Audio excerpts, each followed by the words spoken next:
আসসালামু আলাইকুম। যাদের আপনার মনিটাইজেশন রিস্টেট হয়ে গেছে অথবা ফিনিশ হয়ে গেছে তাদের জন্য আজকের ভিডিওটা খুব গুরুত্বপূর্ণ। অবশ্যই ভিডিওটা শেষ পর্যন্ত দেখবেন। দেখেন, এটা কিন্তু আমার প্রোফাইল, মানে একটা পেজ। এখানে কিন্তু আমার অ্যাডভান্স রিলস মনিটাইজেশনটা তারা তুলে নিছে বা ফিনিশ করে দিছে। এটা কি কারণে হলো এবং সমাধান কি, আজকের ভিডিওর মাধ্যমে বিস্তারিত আপনাদের সাথে শেয়ার করব। অবশ্যই ভিডিওটা কন্টিনিউ করার চেষ্টা করবেন। দেখেন, আমি যদি অ্যাড অনস রিলসে ক্লিক করি তাহলে কিন্তু আমার সামনে এরকম একটা ইন্টারফেস আসছে যে ফাইন্ড আউট মোর, মানে আমার মনিটাইজেশনটা একদম ফাইনালি তারা তুলে নিছে। এটা কিভাবে ব্যাক আনবো আজকের ভিডিওর মাধ্যমে আপনাদের সাথে শেয়ার করব। আমি যদি এখানে ক্লিক করি তারপরেও কিন্তু আমার দেখাবে যে আপনার ফাইন্ড আউট মোর, মানে সবখান থেকেই কিন্তু আমার এটাই দেখাইতেছে যে আমার অ্যাড অনস রিলস যে মনিটাইজেশনটা, সেখান থেকে আমি 1 টাকাও আর্নিং করতে পারবো না। এটা কি কারণে হয়েছে? এটা সাধারণত আমি ভিডিওতে অন্যের মিউজিক ব্যবহার করতাম বা অন্যের ভিডিও কপি করে আমার প্রোফাইলে ছাড়তাম বা ডুয়েট ভিডিও করতাম। এজন্যই আপনার পার্টনার মনিটাইজেশন পলিসি ইস্যু চলে এসেছে। আপনারা কিন্তু এই ভুলগুলা করবেন না। কখনোই আপনি অন্যের মিউজিক বা অন্যের ভিডিও কপি করে আপনার পেজে আপলোড দিবেন না, তাহলে কিন্তু আপনার মনিটাইজেশন থাকলে এই সমস্যা দেখা দিবে। এটা কিভাবে সমাধান করব? এটার জন্য সর্বপ্রথম চলে যেতে হবে আপনার প্রোফাইলে। সেখান থেকে আমাকে আমার প্রোফাইলের লিঙ্কটা কপি করে নিতে হবে। আপনারাও এভাবে কপি করে নেবেন, ঠিক আছে? যেহেতু আমার আগেই কপি করা ছিল অথবা আমার কিছু কপি করা আগে আছে নোটবুকে, আমি সেখান থেকে কপি করে নিব আপনাদের সুবিধার ক্ষেত্রে। এগুলো আমি ইউটিউব কমেন্ট বক্সে দিয়ে দিব, অবশ্যই আপনারা সেখান থেকে নিতে পারেন বা ডেসক্রিপশনে থেকে আপনারা কপি করে নিতে পারেন। আমি এখান থেকে কপি করলাম। কপি করা বেড়ে যাওয়ার পরে আবার আপনি মনিটাইজেশন টলে ঢুকবেন। এখান থেকে আপনার যে সমস্যাটা সেটা আপনি স্ক্রিনশট দিয়ে নেবেন।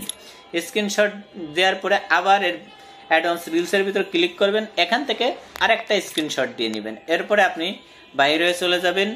এরপরে আপনার যে কাজটা সেটা হচ্ছে আপনার এখান থেকে চলে যাবেন হেল্প অ্যান্ড সাপোর্টে। সেখানে একটা ক্লিক করবেন।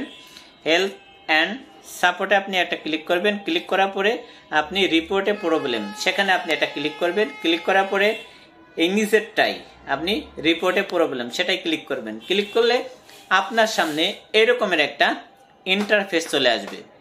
অবশ্যই আপনি এই সবুজটাই ক্লিক করবেন। ক্লিক করার পরে এখানে আপনার যদি প্রোফাইলের সমস্যা হয় তাহলে প্রোফাইল সিলেক্ট করবেন। যদি আপনার পেজের সমস্যা হয় তাহলে আপনার পেজ সিলেক্ট করবেন। যেহেতু আমার প্রোফাইলের সমস্যা, প্রোফাইলটা ক্লিক করলাম। ক্লিক করার পরে এই ডিসক্রিপশনে আপনি ক্লিক করবেন। ক্লিক করে আমি যেগুলো লিখছি সেগুলো কপি করে পেস্ট করে দিলাম। এরপরে আপলোড ফটোয় ক্লিক করবেন। ক্লিক করে ওই যেগুলো স্ক্রিনশট নিয়েছি, আমার যে সমস্যা সেই স্ক্রিনশটটা এখানে আপনার তুলে দিবেন। আবার পরেরটা তুলে দিবেন। তুলে দিলে এরপরে আপনি সেন্ড করে দিবেন। এই রিপোর্টটা ফেসবুকের কাছে আপনি পাঠিয়ে দিলেন। এরপরে আরেকটা রিপোর্ট আপনি পাঠিয়ে দিবেন। এভাবে আপনি 2টা রিপোর্ট পাঠিয়ে দিবেন ফেসবুক টিমের কাছে। এখান থেকে বের হয়ে যাওয়ার পরে আপনি চলে যাবেন আপনার জিমেইলে যাওয়ার পরে এখানে আপনি সার্চ করবেন, লিখবেন। এখান থেকে ক্লিক করে আপনি লিখবেন, যেহেতু আমার আগে লেখা আছে, আপনি এই লেখাটা আপনি কোথায় আপনার ফেসবুকের কোন জিমেইলে আপনি পাঠাবেন সেই লোকেশনটা পাওয়ার জন্য আপনি লিখবেন SU, মানে যে আমার লেখা আছে নিচে এটা, support@facebook.com। এটা কিন্তু আপনারা লিখে সিলেক্ট করে নেবেন। তারপরে সাবজেক্ট আমি যেটা কপি করেছিলাম সেইটা সিলেক্ট করে দিলাম। সিলেক্ট করে দিলে এই সিলেক্ট করে দেওয়ার পরে ও যে স্ক্রিনশট নিয়েছিলাম সেই স্ক্রিনশট এখন দিতে হবে। সেই স্ক্রিনশট যে 2টা নিয়েছিলাম সেই 2টাই আমি ক্লিক করে দিলাম। ক্লিক করে দেওয়ার পরে দেখেন, এরপরে আপনি এই জায়গাটা পেস্ট করে দিবেন। পেস্ট করে দিলে এই রিপোর্টটাও কিন্তু ফেসবুকের কাছে চলে গেল। আর তাহলে আমরা 2টা রিপোর্ট ফেসবুককে দিয়ে দিলাম। প্রতিদিন আপনি একবার করে এরকমের রিপোর্ট করবেন।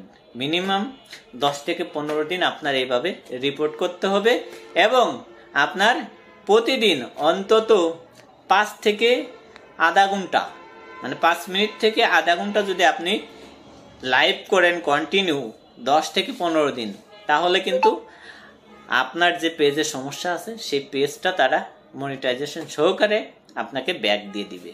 আমারটাও কিন্তু দিয়ে দিবে। আমি কিন্তু কন্টিনিউ লাইভ করার চেষ্টা করতেছি। অবশ্যই আপনাদের ভিডিওটা কেমন লাগলো অবশ্যই কমেন্ট করবেন। ভালো থাকবেন, সুস্থ থাকবেন। আসসালামু আলাইকুম।